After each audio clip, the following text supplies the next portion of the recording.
Lihat lurus.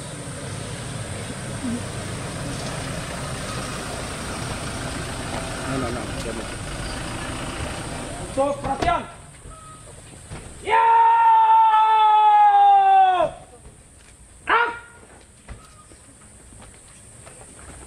Lapor, SMK Pelayaran Nasional siap menerima kunjungan. Perangan selesai. Lanjutkan. Kami mengucapkan selamat datang Gubernur Nusa Tenggara Timur Dan Kebudayaan Provinsi Nusa Tenggara Timur, pimpinan perangkat daerah lingkup pemerintah Provinsi Nusa Tenggara Timur.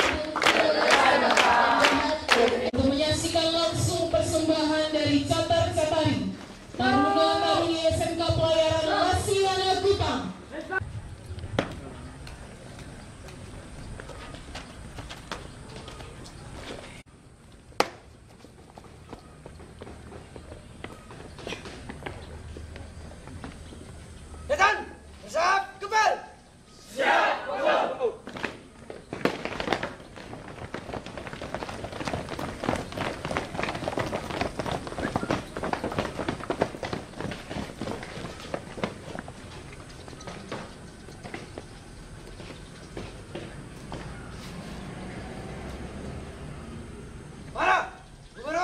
Provinsi Nusa Tenggara Timur.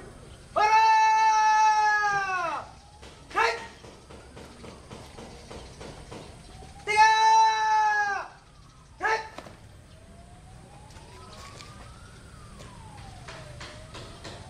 Rencang!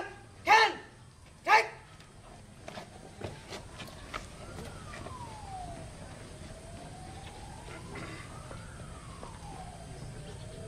3! Naik! Hitam! Mulai! 1, 2, 3, 4, 5, 6, 7. Berhenti! Istirahat! Ditembak! Kek! Periksa! Perhatian! Siap! Mulai! 1, 1, 2, 2, 3, 3, 4, 4, 5, 5, 6, 6, 7, 7, 8, 8, 9, 10, 11. Selesai. Siap! Naik! Harap kiri! Naik! Harap kanan! Naik! Balik kanan! Naik! Harap serang kiri! Naik! Harap serang kanan! Naik! Empat langkah ke depan! Jalan!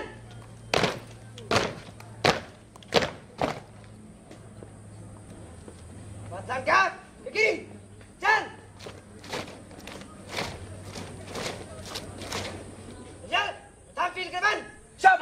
Tampil ke depan!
Apa yang menyebabkan kamu pilih sekolah pelayaran Lasiana?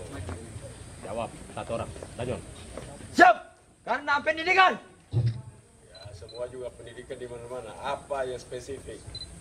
Siap. Karena pelayaran. Mengapa pelayaran? Siap, ingin menjadi pelaut. Kenapa ingin jadi pelaut? Siap, melatih mental. Kenapa lu perlu di laut untuk melatih mental? Di darat kurang melatih mental. Siap, di dalam kurang. Oh, di darat kurang ya? Bagus juga. Sudah pernah masuk dalam laut? Siap, siap, siap. Sudah pernah berenang 10 kilo di laut? Siap, Bro. Nah, mau coba 10 kilo di laut? Siap, Bro. Nanti kita coba lagi ya.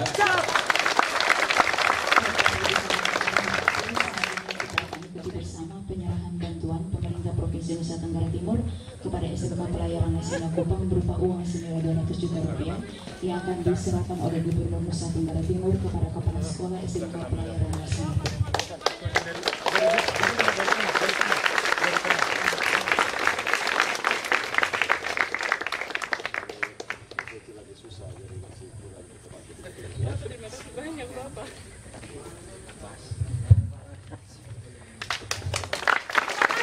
Terima kasih anak-anak.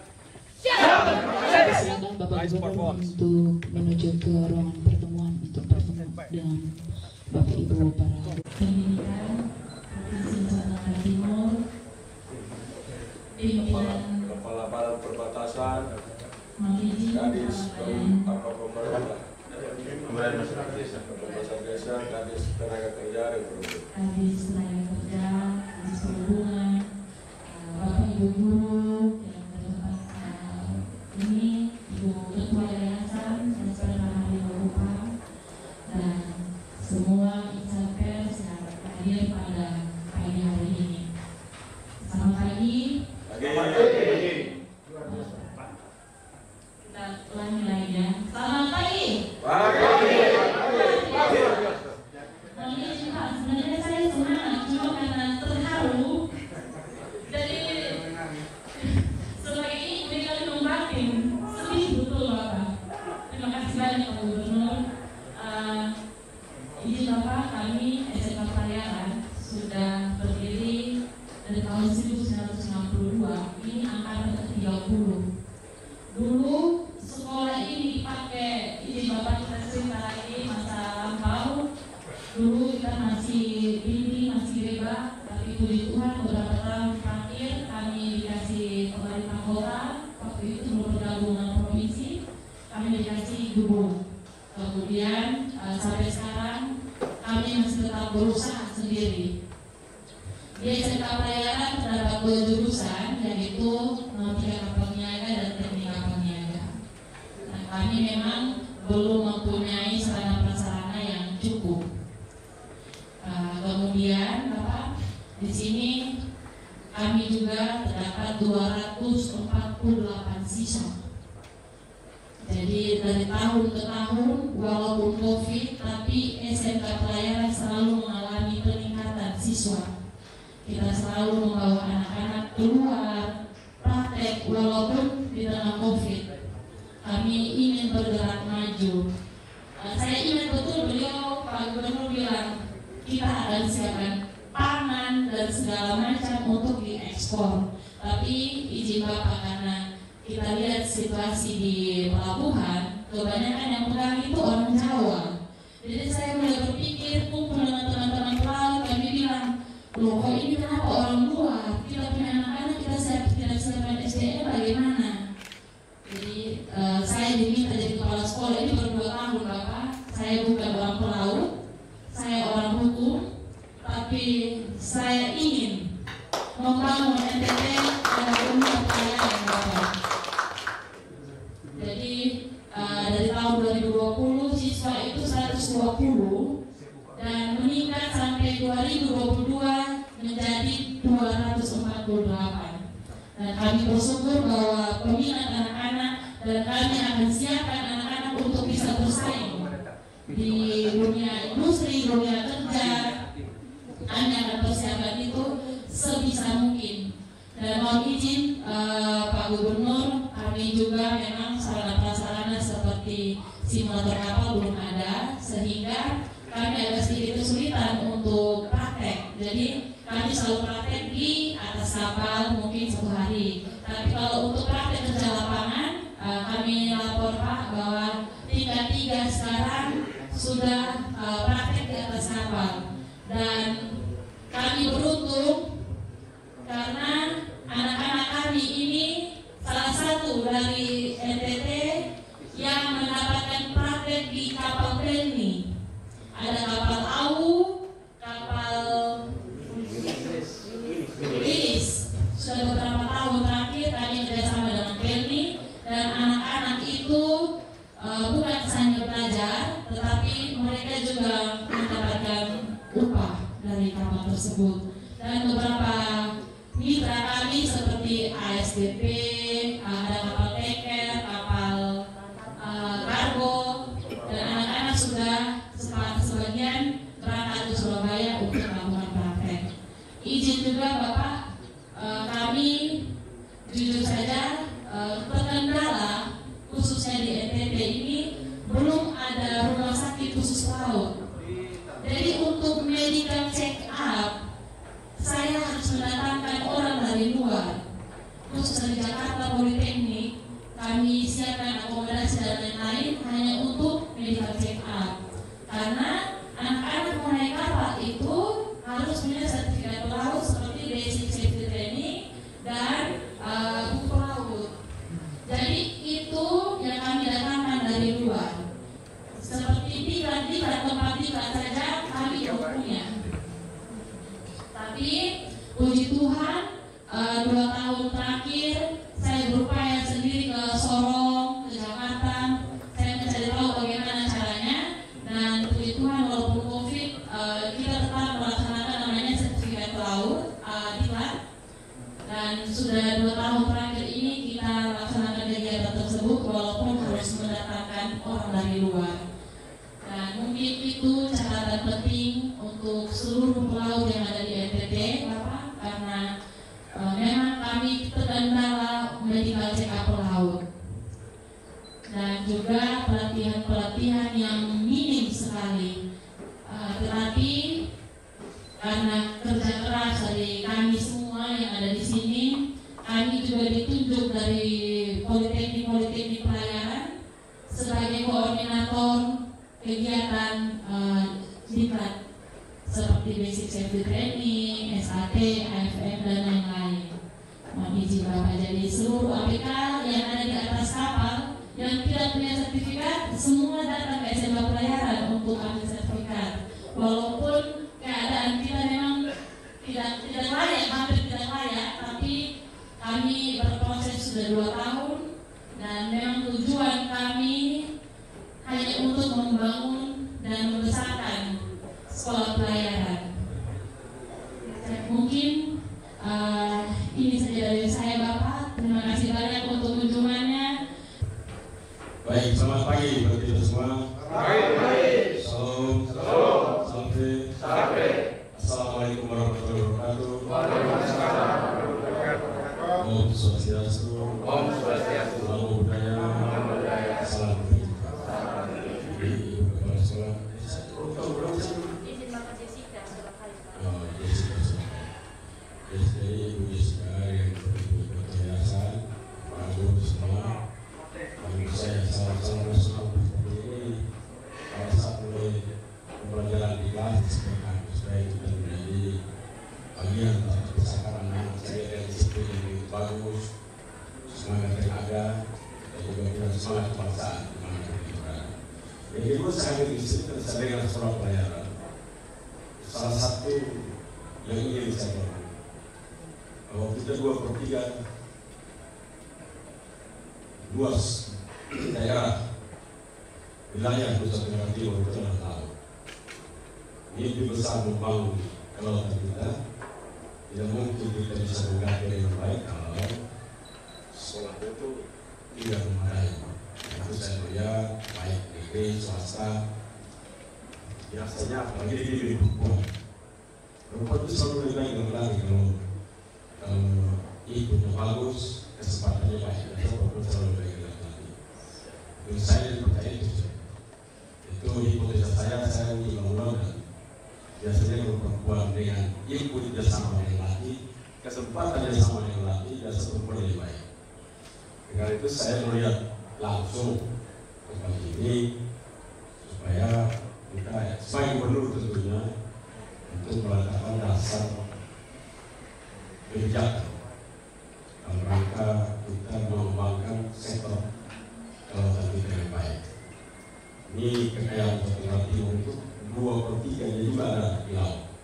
Itu belum bekerja dengan baik. Di sektor darat betul kita punya kekayaan, tapi kompeten kita punya kekayaan di laut, Mandika itu kita punya kekayaan di laut, kita punya kekayaan di laut itu sangat luar biasa.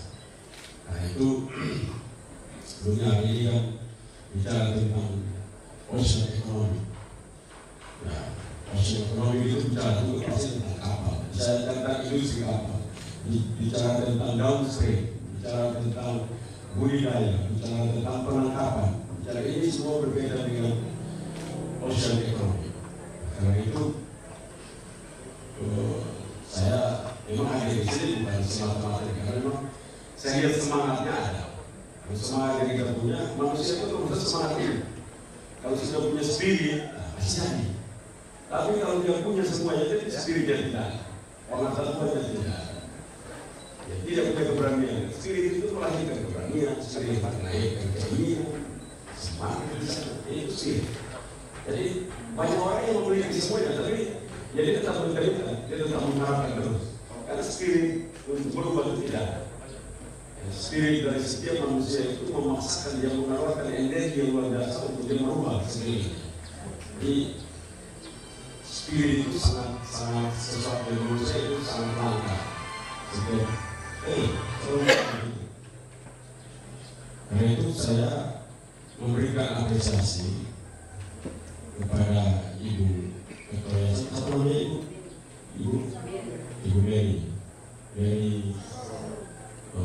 Dari so, saya sudah begini, lebih cepat lagi. Jadi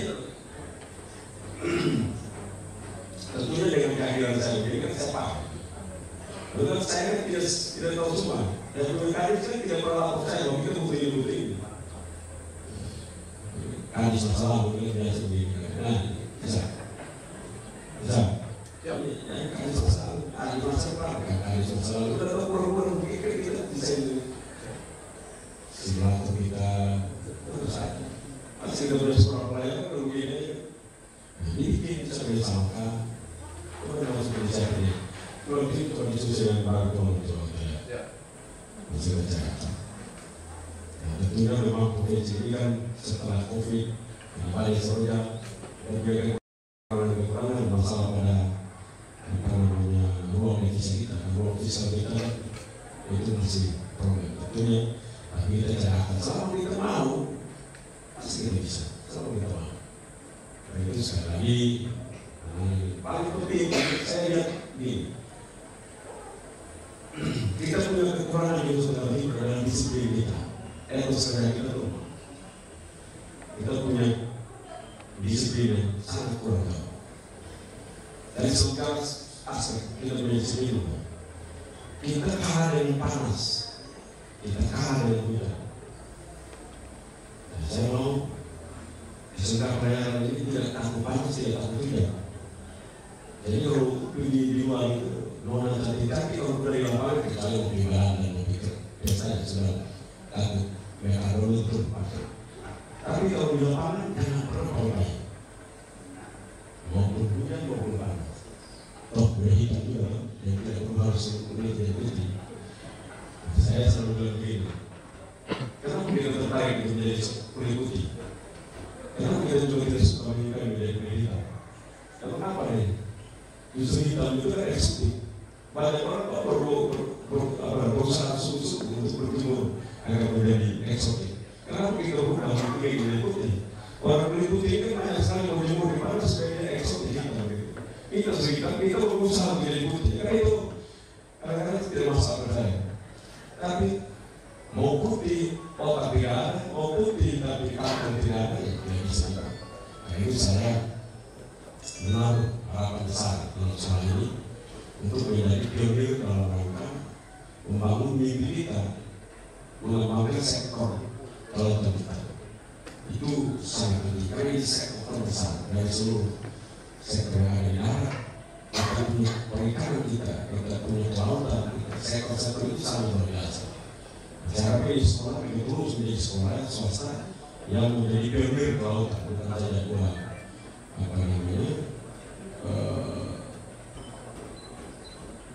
di sini ada dua bidang studi ini.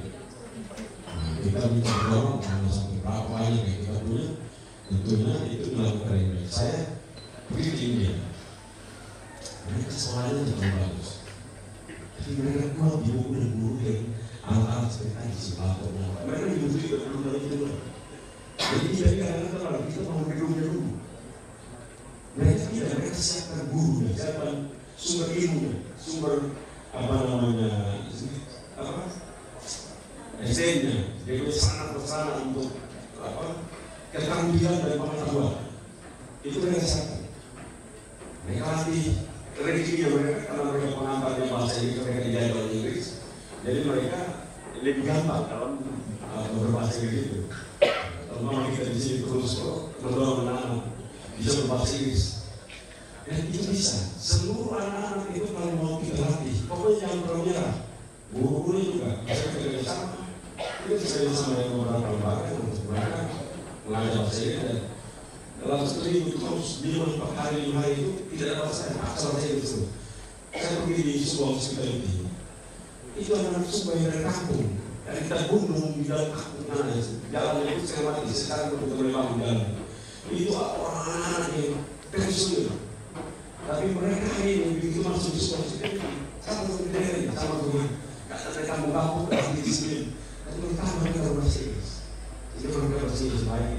Jadi kita jangan terganggu dengan tidak punya gedung. Tapi kalau di dalam gedung itu ada sebenarnya ada silat terbagus, keren, ada guru-guru yang hebat. Nah itu sumber dayanya ini. Tapi kalau gedungnya macam SMA Negeri 1, hebat. Tapi kalau gurunya itu datang dari Semau, ya, kalau dari Semau datang mengajar di situ, itu perasaan saya.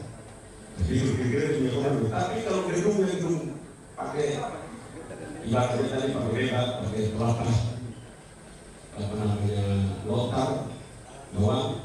Tapi kalau guru-gurunya itu berpikir kelas internasional, itu terlalu luar biasa. Jadi itu kita mulai berpikir untuk bagaimana kita mendorong. Dan saya harapkan nanti bantuan kita adalah kepada sumber daya manusia dan hal-hal seperti itu untuk kita bisa. Jadi mereka tolong dijaga. Ya ini, di sini sudah berapa seluruhnya? Sudah Bapak. Sudah orang ini Pak.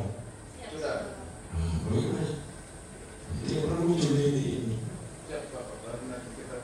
Baru ini tidak kita nanti jalan terus. Tapi masalah kita itu. Jadi orang itu kita atur uang. Ya ada pasti kita cekak. Masa uang kita itu segala sama. Kita harus cekak. Banyak akal kita bisa. Segala macam kita bisa cekak. Hal itu kan luar biasa. Nah itu tolong nanti Ibu di sini ada Ibu Sefi itu berdiskusi bagaimana anak-anak itu bisa kerjasama dengan mana. Kita secara dengan perhubungan, cara yang mana, kita bisa cara. Jadi didorong semua. Kerjasama sehingga aktif gitu. Bersama dengan beberapa perusahaan kita bisa langsung bersama. Kali aja, memang yang mau bercanda, biar saya langsung. Ini hal-hal seperti ini terlalu terus saja sumber daya pelatih di sini keluar tidak menjadi pengangguran. Mereka sekaligus jadi membantu mereka sekaligus. Pendidikan yang dibangun oleh swasta itu cenderung lebih baik dari pendidikan yang dibangun oleh pemerintah. Saya sudah bilang begitu. Nah, karena itu Pak Yus, kalau guru-guru begitu kita selalu pendidikan swasta itu lebih baik dengan pendidikan itu kita tidak bisa diskusikan. Karena memang begitu realitanya. Kenapa? Karena di negeri itu tidak bayar pun dia tidak jadi dia tidak bayar dulu. Jadi itu habis. Tapi kalau swasta yang maksimal, kalau nggak bagaimana cara mengenal proposal itu? Nah itu tantangannya kita. Kalau di negeri tidak apa-apa kan, proses yang kita kerjakan. tidak itu saya tidak dibayar. Sekarang cuma itu. Begitu berasa tidak ada, saya anda dibayar itu. Karena bagus itu kan. Tapi bagus, ribu-ribu daripada stop untuk seorang bagi dua agak bagus. Tapi stop. Hari ini saya ambil beli kertas ini di sampai gajinya saya berikan. Kalau kamu tidak, kan tim mahasiswa itu berbasis sebenarnya. Buat PBB saja, gajinya itu kayak pokoknya pula itu saja. Ini menarik. Karena kita terlalu lama hidup di dalam zona nyaman. Manusia biasa dalam zona nyaman tidak ada penderitaan, tidak ada mati. Jadi kalau sudah tahu nyaman, ada keluar saja. Jangan pernah di situ. Karena di situ terus rusak. Orang yang hidup nyaman, hidup enak, hidup begini, nah itu biasanya cenderung untuk jadi rusak. Tapi kalau orang yang biasa ada masalah terus, dia berharap masalah terus, jadi manusia lagi. Jadi kalau ada masalah dalam diri kita, kita berpikir, itu baik bukan? Ada tetangga yang begini, masalah tetangga. Karena manusia begitu, selalu masuk dalam tetangga. Bukan manusia saya sudah ada masalah lagi. Nah itu manusia mati. Saya sama, kita sama, itu manusia mati. Kayak manusia saya masih jadi tetangga, saya masih punya masalah. Nah itu manusia meninggal. Itu tentang kita itu begitu. Nah itu sekali saya ingin hari ini memberikan motivasi sekaligus dorong dan mendapatkan informasi berkaitan dengan pendidikan tempat ini agar pelayanan pembangunan sumber daya manusia di tempat ini akan menjadi lebih kuat dan tentunya akan membuat juga segala tim lebih kuat. Saya terima kasih semua. Sampai Assalamualaikum warahmatullahi wabarakatuh. Terima kasih.